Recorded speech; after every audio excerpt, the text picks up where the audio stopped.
अस्सलाम वालेकुम स्टूडेंट। आज हम चैप्टर नंबर 12 के पेपर को डिस्कस करेंगे। तो इसके की आपके सामने और इसके की वर्ड्स को मैंने हाईलाइट कर दिया, आप देख सकते हैं।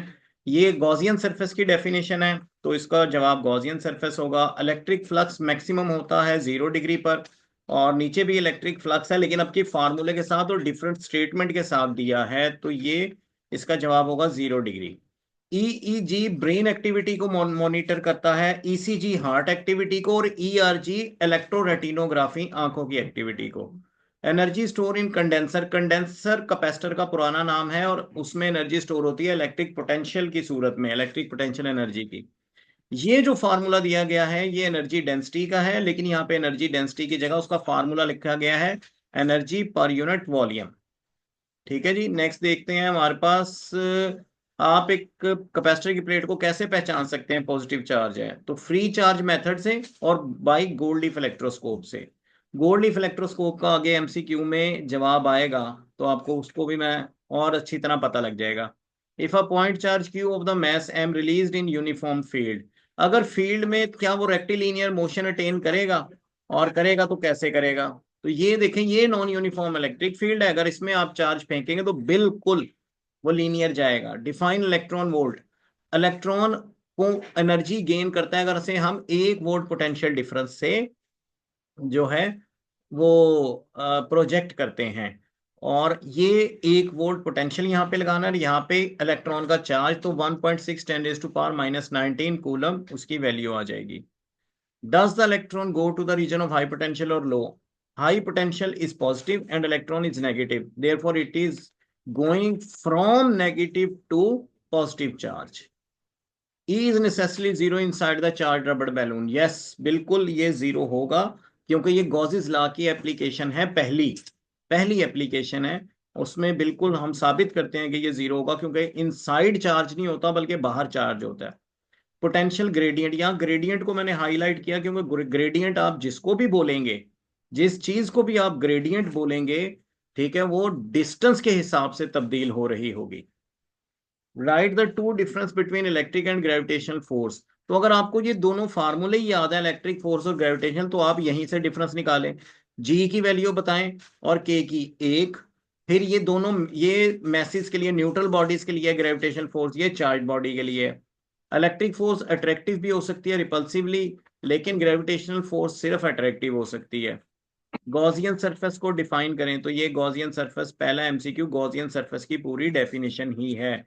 ये क्लोज शेप होती है एनी, क्लोज शेप होती है एनी टाइप ऑफ चार्ज को निकालने के लिए।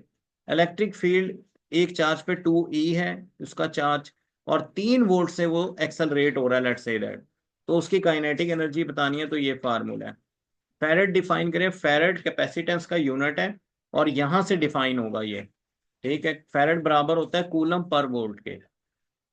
गॉसिस लॉ स्टेट्स, अब गॉसिस लॉ को अगर आपने स्टेट करना है तो स्टेटमेंट तो उसकी इजी है, लेकिन उसकी एप्लीकेशन निकालनी है आपने किसमें? Infinite sheet. ये एक इन्फिनिट शीट है, आप देखें। अब इन्फिनिट शीट में की वर्ड क्या है कि इसकी ये जो दो फ्लैट सरफेसेस है ना, सिर्फ यहाँ इलेक्ट्रिक फील्ड होगी, और जो गोल सरफेस है यहाँ पे इलेक्ट्रिक फील्ड जीरो होगी। तो इसलिए ये ई ए प्लस ई ए, ये दो दो एंड्स के लिए लिखा गया। और जब इसको हम गॉसिस लॉ में अप्लाई करेंगे चार्ज डेंसिटी के साथ, तो हमारे पास ये फाइनल फार्मूला होगा। ये सिर्फ की वर्ड है और ये की पॉइंट है, बाकी आपने इसकी थ्योरी को उसको पूरा एक्सप्लेन करना है। न्यूमेरिकल बहुत आसान है, जिसमें इलेक्ट्रिक एनर्जी निकालनी है कैपेसिटर की स्टोर हुई हुई, half c v square formula लगेगा, तो आप इसको भी निकाल सकते हैं। दूसरा पेपर हमारे पास है, इलेक्ट्रिक फ्लक्स डिपेंड करता है एरिया पर, इसका फार्मूला आगे आएगा। और ये देखें, ये इलेक्ट्रोस्कोप का है। अगर इलेक्ट्रोस्कोप के पत्ते डाइवर्ज करें, यानी उसके लीव्स डाइवर्ज करें, तो पॉजिटिव चार्ज है, और अगर वो कन्वर्ज कर जाएं तो नेगेटिव चार्ज उसकी प्लेट के ऊपर हमने प्रेजेंट किया है। तो यही आप ऊपर भी एक्सप्लेन करना चाहें शॉर्ट क्वेश्चन में तो कर सकते हैं। Capacitance of parallel plate capacitor, ये फार्मूला है जी उसका। Amount of energy equal to, इसको 1 इलेक्ट्रॉन वोल्ट बोलते हैं हम, ये भी हम एक्सप्लेन कर चुके हैं। Total electric flux coming out of a unit charge, तो 1/ε0 टाइम्स होता है वो। ठीक है, electric flux due two point charge, ये भी Q/ε0 होगा।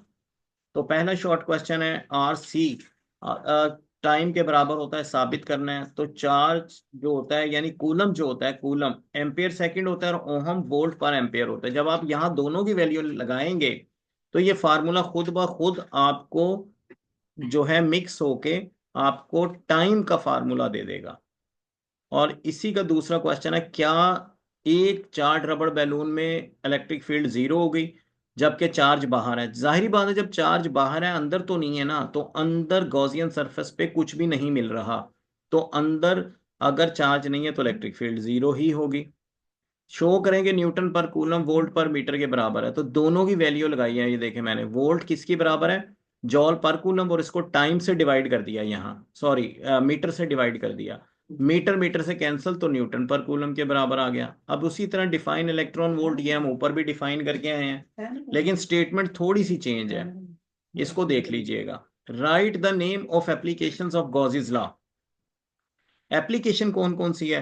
इलेक्ट्रिक, ये वाली एक इलेक्ट्रिक फील्ड निकालनी है सफेयर की, फिर इलेक्ट्रिक फील्ड निकालनी है इनफिनिट शीट ऑफ चार्ज की, यानी ये वाली, और फिर इलेक्ट्रिक फील्ड निकालनी है पैरेलल प्लेट्स की। तो ये तीन एप्लीकेशन है।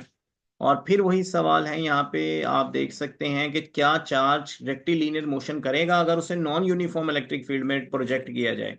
तो ये नॉन यूनिफॉर्म इलेक्ट्रिक फील्ड है, अगर इसमें कोई भी चार्ज प्रोजेक्ट करेंगे तो बिल्कुल वो रेक्टिलिनियर मोशन यानी लीनियर मोशन में ही जाएगा।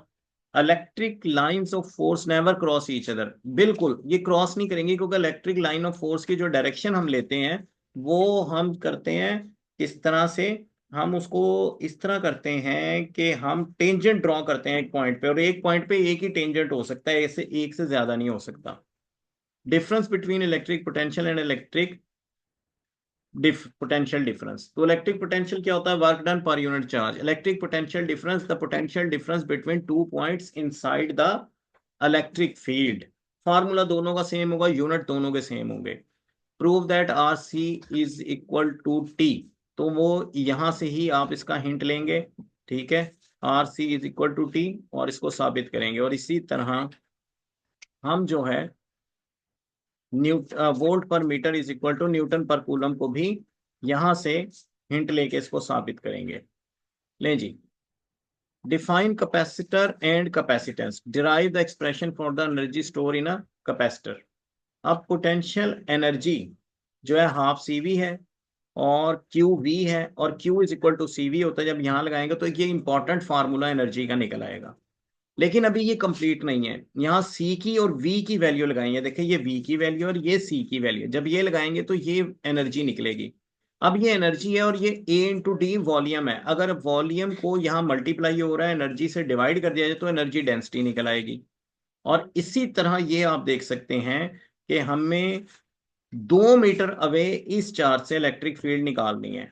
यहाँ पे फार्मूला मैंने लास्ट इसलिए भी लिखा कि ये वेक्टर फॉर्म में लगेगा फार्मूला, और आप ये देख सकते हैं कि ये जवाब आएगा।